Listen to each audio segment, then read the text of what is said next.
Okay, let's grant for a moment Jacob's views are true. Let's imagine they are implemented and we have a country or a city where government has an established minimum wage or where labor laws are meaningless.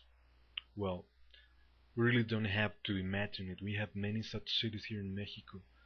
The clearest example is, I think, Ciudad Juárez.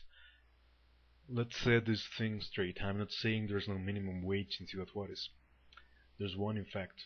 It's 54 pesos y 80 centavos, less than $4 a day, and in fact it's one of the highest in Mexico.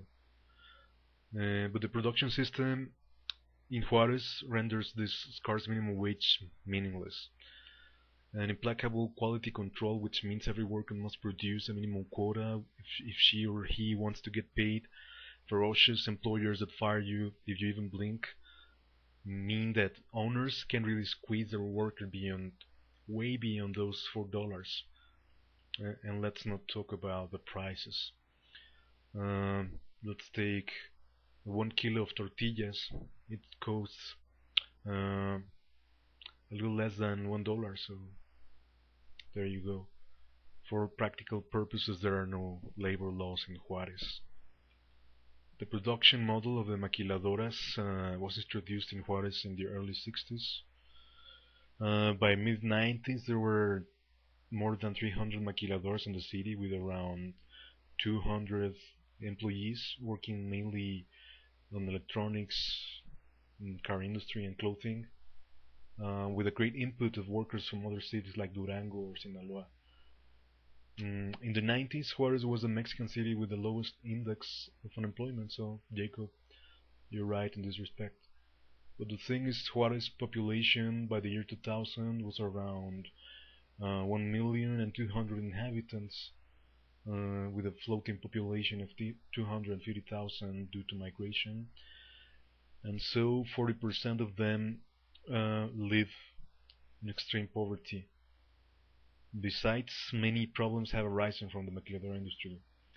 Overpopulation, too many cars, alarming environmental problems. In fact, it's the fourth most contaminated city in Mexico.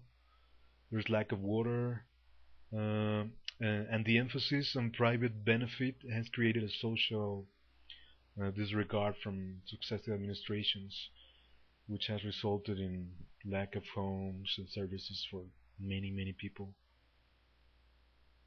Uh,